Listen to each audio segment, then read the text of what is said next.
교회력에 따른 성서 일과가 제시하는 구약 본문 때문에 지난 주일부터 예언서를 시리즈로 증언하고 있습니다.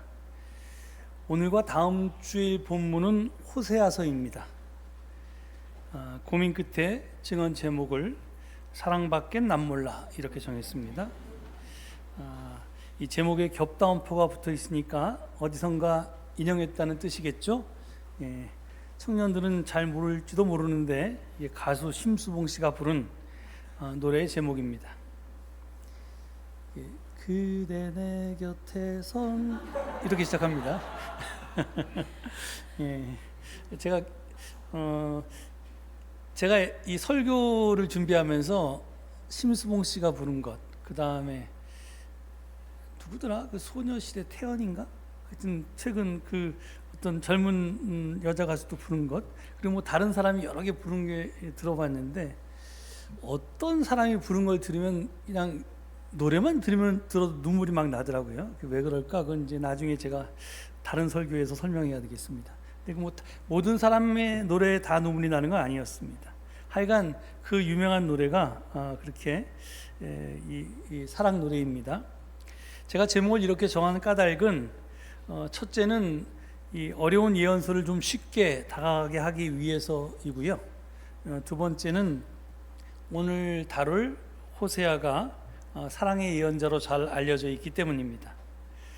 그렇습니다. 지난 주일에 다루었던 아모스가 정의의 예언자라고 불렸다면 오늘 다룰 호세아는 사랑의 예언자로 불립니다. 왜 그렇게 불리는지는 오늘 증언을 들어보시면 알게 되실 것입니다. 호세아는 아모스와 같은 시대에 같은 지역에서 활동했습니다. 그러니까 여로보암 2세가 다스리던 북왕국 이스라엘에서 활동했습니다. 하지만 활동의 방식은 아모스와 매우 달랐습니다. 그 차이는 이 남유다 출신인 아모스가 북이스라엘의 문제를 밖에서 비판적으로 바라보았다면 북이스라엘 출신 호세아는 안에서 몸으로 겪으면서 보았기 때문에 이 둘의 활동 방식이 달라든지도 모르겠습니다.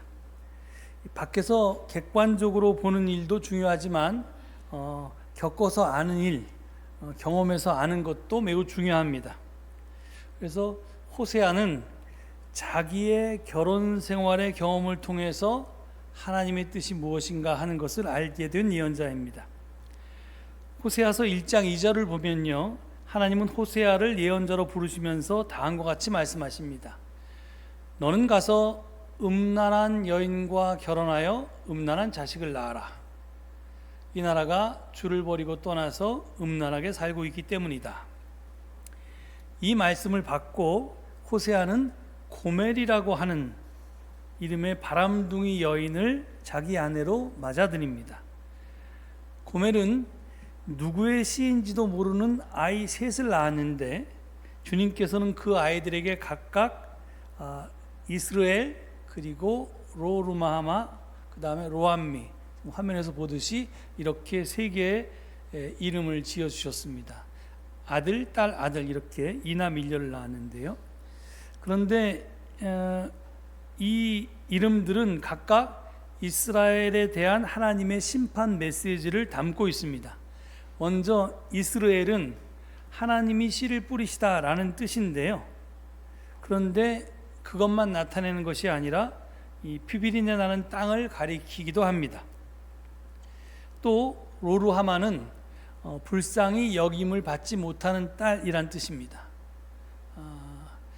그 다음에 로암미는 내 백성이 아니다 이런 뜻입니다. 이 앞에 여러분 눈치가 빠르신 분들은 이 앞에 히브리어에서 로자가 붙으면 부정의 뜻이 있다는 것을 알게 될 겁니다. 그러니까 불쌍히 여김을 받는 딸은 루하마고, 그 다음에 내 백성은 암미인데 그 앞에 로가 붙어서 그렇게 받지 못하고 내 백성이 아니다 이런 뜻이 됩니다.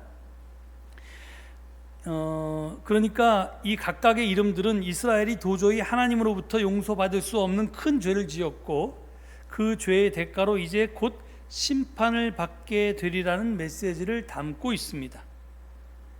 그런데 이 바람둥이 고멜은 아이를 셋씩이나 낳아놓고는 우리 선녀와 나무꾼 이야기를 보면 아이를 둘 있으면 선녀가 양쪽에 하나씩 끼고 날아갈 수 있는데 셋을 낳으면 날아갈 수가 없어서 셋을 낳게 하라고 하잖아요.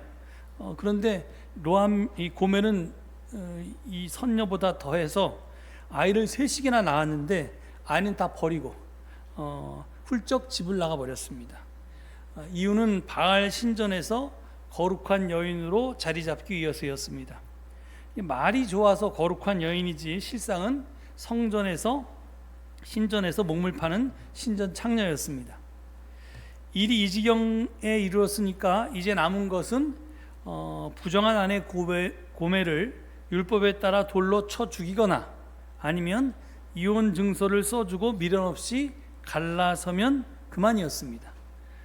그런데 하나님은 호세아에게 다시 다음과 같은 명령을 내립니다.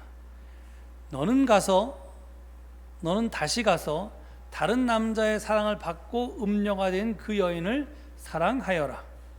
이스라엘의 자손이 다른 신들에게로 돌아가서 건포도를 넣은 빵을 좋아하더라도 나 주가 그들을 사랑하는 것처럼 너도 그 여인을 사랑하여라. 이렇게 명령합니다.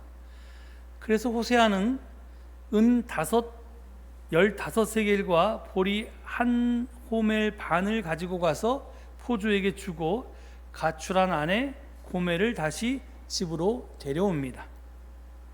이처럼 호세아는 이 결혼 생활에 성실하지 않았던 아내 고멜을 사랑해야만 했던 그런 어리석고 미친 사랑의 주인공이었습니다. 그런데 호세아의 이 파란만장한 결혼 생활은 끊임없이 당신을 배반하는 이스라엘을 버리지 못하시는, 그리고 끝까지 용서하여서 끌어안으시는 하나님의 감동적인 사랑을 드러내는 것이었습니다. 다시 말해서 이 어리석고 미친 사랑의 주인공은 바로 호세아뿐만이 아니라 하나님이기도 했던 것입니다. 그러니까 사랑꾼은 호세아만이 아니라 하나님도 포함되었고요. 호세아의 메시지는 영원히 이스라엘을 사랑하며 돌보겠다는 하나님이 부른 사랑의 세레나데라고 할 수 있습니다.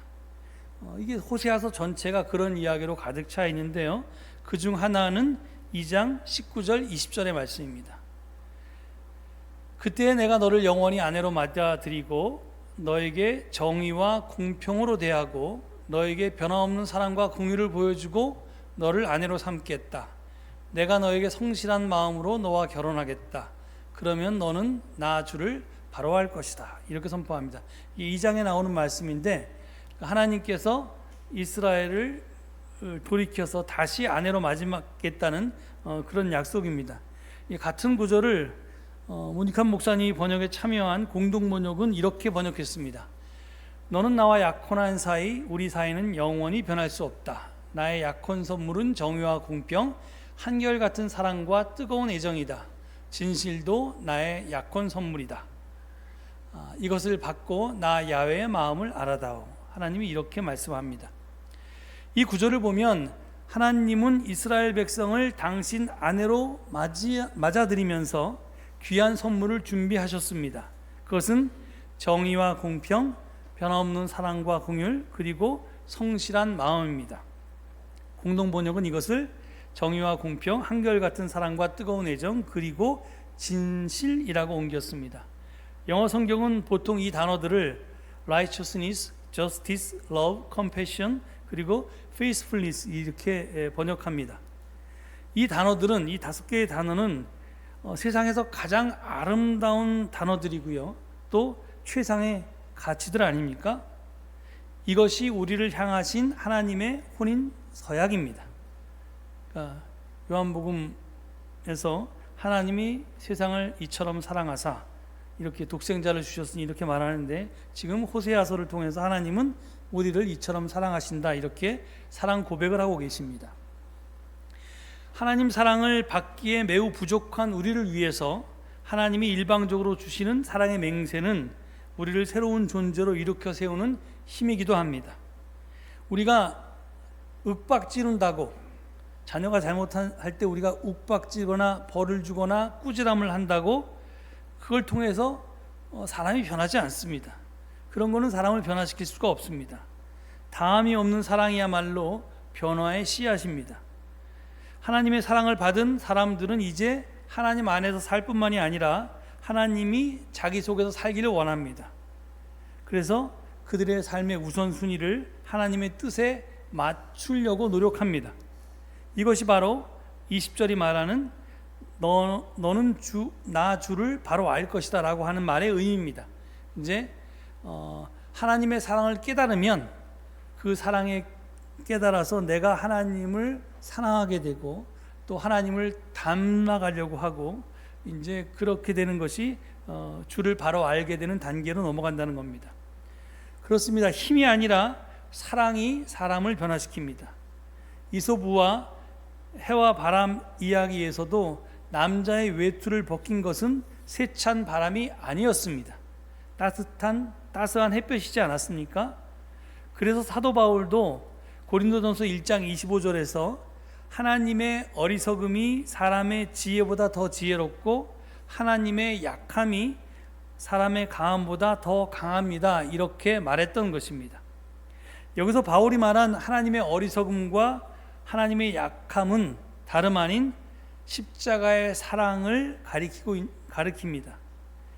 누가 뭐래도 우리 그리스도인들은 십자가의 사랑의 힘을 믿는 사람들입니다.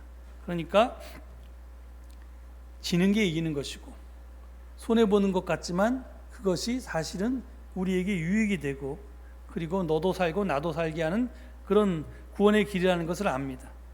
그런데 이 손해보고 지는 것 같고 또 때로는 고통스럽기도 한 이 십자가의 사랑을 우리는 머리로는 믿는데 몸으로 그렇게 살아내는지에 대해서는 이거는 좀 다른 문제입니다. 호세아의 아내인 고멜은 이스라엘, 좀 더 정확히 말하면 바알 숭배에 빠진 이스라엘을 가리킵니다. 바알은 풍요의 신입니다. 풍요를 약속하는 바알 앞에서 사람들은 속절없이 머리를 숙였습니다. 잘 살게 해준다는데 싫어할 사람이 어디 있겠습니까? 문제는 그 잘 산다는 것이 그 기준이 물질적인 데 치우쳤다는 데 있었습니다. 그래서 바알 신앙이 역사의 뒤안길로 사라진 것 같지만 사실은 그렇지 않습니다. 지금 바알 신앙은 자본주의라는 이름으로 부활해서 우리 현대인들을 지배하고 있습니다. 그래서 많은 이들이 교회에서 지금 예배하는 이 순간은 하나님을 섬기지만 이 예배 끝나고 교회당을 나가는 순간 삶의 현장에서는 바알을 예배하는 경우가 참으로 많습니다. 나는 절대 그렇지 않아요 라고 자신 있게 말할 수 있는 사람이 우리 가운데 몇 명이나 될까요? 호세아는 바알에게 바알에게 정말 얼이 빠져버린 고멜과의 사이에서 세 아이를 낳았다고 했습니다. 이게 지금 다시 화면에 나오죠. 이스르엘, 로하마, 로암미입니다. 그런데 이 뒤에 가보면 2장 1절을 보면요, 이 앞에 제가 아까 부정을 뜻하는 로자라는 말이 떨어집니다. 그래서 루하마, 암미라고 하는 새 이름을 받습니다. 그러니까 그 뜻이 변하죠. 이제 불쌍히 여김을 받는 딸, 그리고 너는 내 백성이다, 이런 뜻입니다. 그런데 안 변한 게 있죠? 뭐죠? 첫 번째 이름입니다. 이스라엘. 하나님이 씨를 뿌리시다라고 하는 그 이스라엘은 변하지 않았습니다. 바로 이게 왜 세 이름 중에 두 이름은 변했는데 첫 번째 이름은 변하지 않았나 하는 것에 우리가 주목해야만 합니다. 이스라엘은요, 갈멜산 자락에 있는 비옥한 평야지대를 가리킵니다. 장소입니다.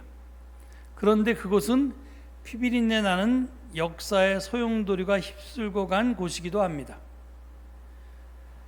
하나님은 호세아의 첫째 아들 이름을 이스르엘이라고 지정한 후에 이런 말씀을 하십니다. 1장 4절과 5절을 보면요, 이제 곧 내가 예후의 집을 심판하겠다. 그가 이스라엘에서 살육한 죄를 물어서 이스라엘 왕조를 없애겠다. 또 그날에 내가 이스라엘 평원에서 이스라엘의 활을 꺾겠다. 이런 말씀을 갑자기 뜬금없이 합니다. 도대체 우리가 이걸 오늘 본문 말씀으로 읽었잖아요. 도대체 이 말이, 이 수수께끼 같은 말씀이 무슨 뜻인가? 라고 하는 것을 이해하기 위해서는 성경의 앞의 이야기들을 좀 봐야 됩니다. 그래서 열왕기 상과 열왕기 하의 말씀들을 쭉 봐야 되는데요. 요즘은 세상이 참 편해졌습니다. 대한성서공회에서 나온 성경책에서 검색 기능에서 이스라엘을 딱 누르면요, 이스라엘이라는 단어가 들어간 모든 성경 구절들이 다 나옵니다. 그럼 여러분 그걸 하나하나 찾아보시면 도대체 저게 어떤 장소인지 알게 됩니다. 제가 좀 요약을 하겠습니다. 북왕국 이스라엘의 왕이었던 아합은 나라를 부강하게 하고 싶은 생각에 이세벨이라고 하는 이방 여인과 정약 결혼을 했습니다. 옛날에 그런 경우 참 많았죠. 그런데 이 이세벨은 여러분 잘 아시는 것처럼 바알을 숭배하던 여인이었습니다.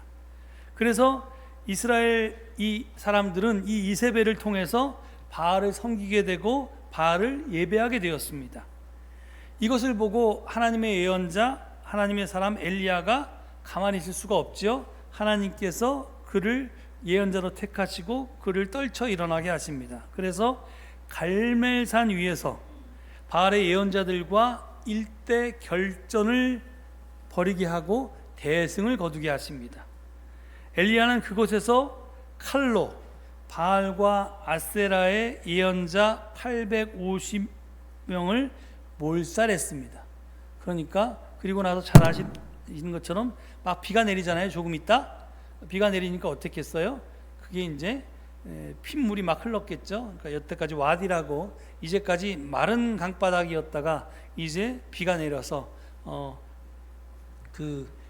이스라엘 평야에 핏물이 피로 된 강이 막 흘러내립니다. 그러니까 이제 이스라엘 땅이 사람들의 피로 바알과 아세라의 예언자 850명의 피로 물들였겠죠. 이 사실을 보고받은 이세벨이 가만히 있었을까요? 이제 엘리야를 꼭 죽이고야 말겠다고 맹세를 합니다. 신변의 위협을 느낀 엘리야가 하나님의 산인 호렙까지 도망을 칩니다. 이제 북왕국에서 남왕국으로, 그 다음에 이제 저기 사마리아를 넘어서 그 이집트 땅까지 도망칩니다. 그러니까 근데 그 호렙산에서 세미한 소리 가운데 들려오는 하나님의 명령을 듣습니다. 그 명령은 무엇이었냐면 잘못된 역사의 방향을 바로잡기 위해서 아합을 왕자리에서 패하고 예후를 새로운 이스라엘의 왕으로 세우라는 것이었습니다. 그래서 엘리야는 하나님의 명령대로 시행합니다.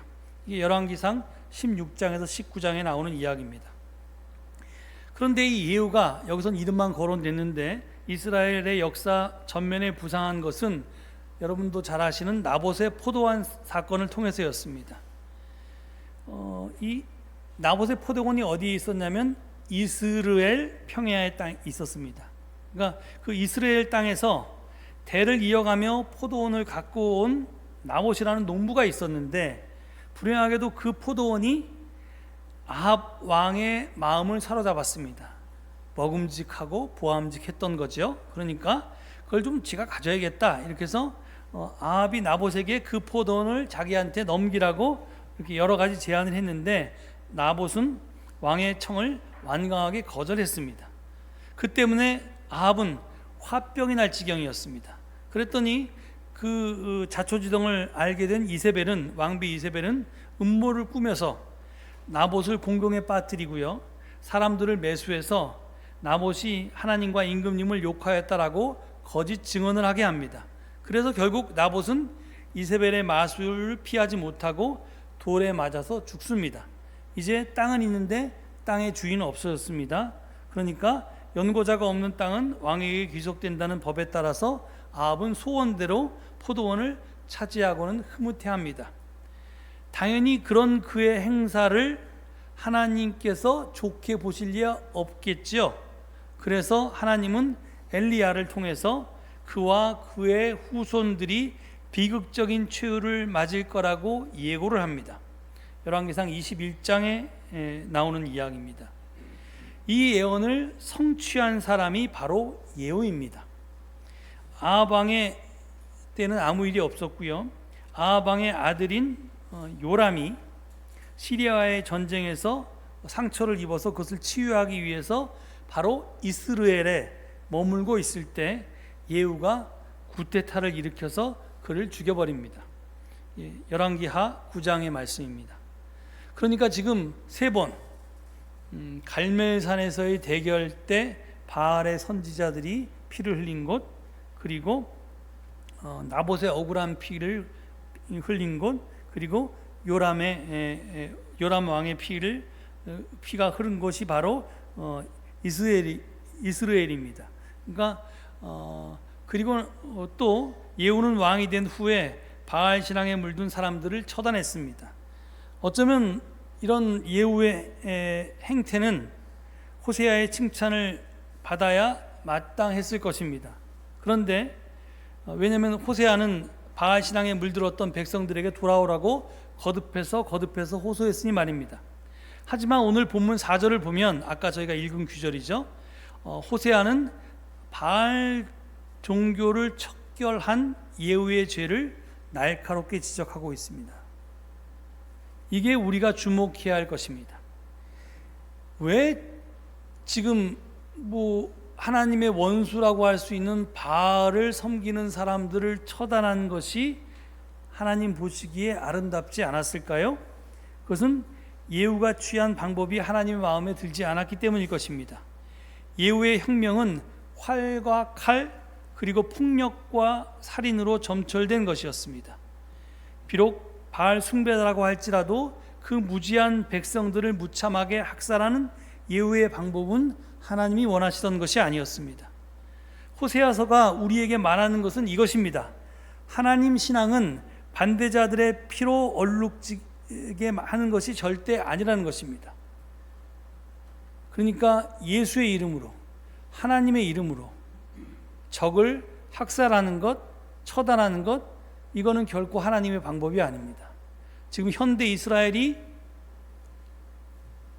그 가자지구 사람들, 아랍 사람들을 그렇게 학살하는 것이나 아니면 미국에서 KKK 단원들이 하나님의 이름으로 또 그 흑인들이나 자기의 반대자들을 그렇게 처단하는 게 하나님의 방법이 될 수 없다는 것을 지금 오늘 본문들은 이야기하고 있는 겁니다. 하나님께서는 바알 숭배자들에게도 은총을 베풀어서 하나님에게 돌아오게 하고 싶어 하십니다. 풍요로움에 팔려갔던 그들의 얼과 넋을 되찾기 위해서 주님은 최선을 다하십니다. 피 흘림만이 능사가 아닙니다. 무시무시한 심판이 아니라 값없이 베풀어진 사랑만이 사람을 변화하게 할 수 있습니다. 그래서 이스라엘은 하나님이 씨를 뿌리신다라는 뜻이라고 했는데요. 하지만 하나님이 직접 씨를 뿌리신 그 축복의 땅, 생명의 땅이 피 흘림의 땅, 죽음의 땅이 되고야 말았습니다. 이것이 하나님의 마음을 아프게 했던 것입니다. 이스라엘이 본래 모습을 되찾기 위해서는 그것이 폭력과 테러와 착취가 글절된 그런 땅이 되어야 할 것입니다. 이 일을 먼저 시작하는 분은 그런데 하나님이십니다. 호세아서 2장 18절 이하는 이렇게 증언합니다. 그날에는 내가 이스라엘 백성을 생각하고 들짐승과 공중의 새와 땅의 벌레와 언약을 맺고 활과 칼을 꺾어버리며 땅에서 전쟁을 없애어 이스라엘 백성이 마음 놓고 살 수 있게 하겠다. 그런 다음에 아까 읽었던 구절이 다시 나옵니다. 그때 내가 너를 영원히 아내로 맞아들이고 너에게 정의와 공평으로 대하고 너에게 변함없는 사랑과 공의를 보여주고 너를 아내로 삼겠다. 내가 너에게 성실한 마음으로 너와 결혼하겠다. 그러면 너는 나 주를 바로 알 것이다. 그렇습니다. 하나님이 먼저 온 땅의 피조물들과 새로운 언약을 세우십니다. 그리고 활과 창 등 전쟁 무기를 없애겠다고 하십니다. 그러고는 앞서 말했듯이 정의와 공평, 변함없는 사랑과 공율, 그리고 성실한 마음으로 당신 백성들에게 다가가십니다. 이런 하나님 사랑을 받은 사람은 변화하게 되어 있습니다. 바알에게서 돌이켜서 하나님의 뜻을 찾고 그 뜻대로 살아가려고 힘쓰게 됩니다. 이 모습을 호세아 2장 23절은 이렇게 노래합니다.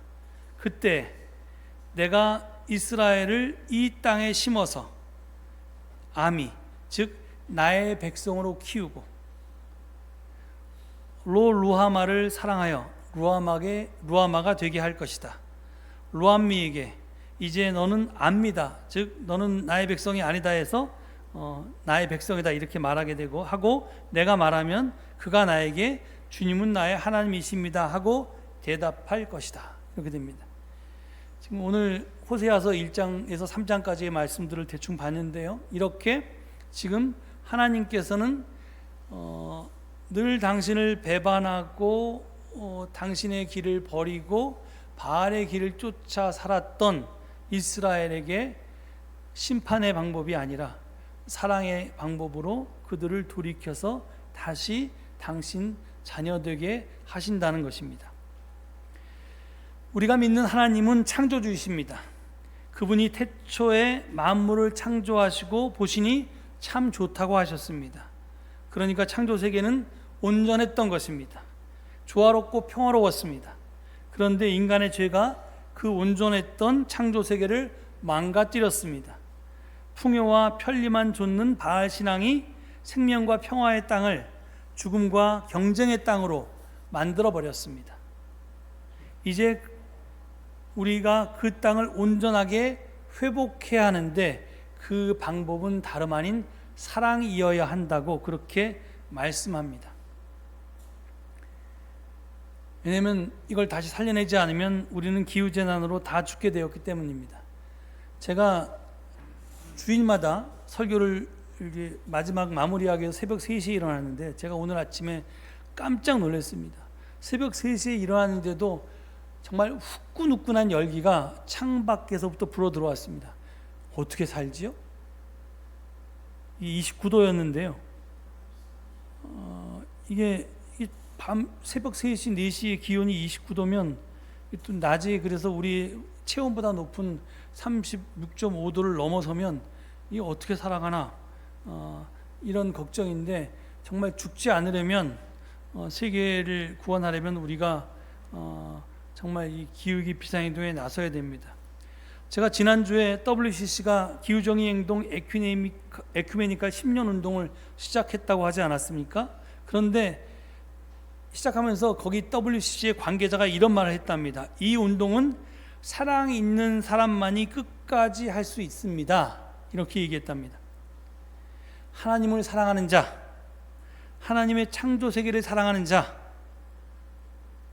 기후재난으로 고통받는 생명들, 즉 우리의 가족들과 이웃을 사랑하는 자는 이 운동에 참여하지 않을 수가 없고요, 아무리 힘들고 희망이 보이지 않을지라도 절대로 포기할 수가 없습니다.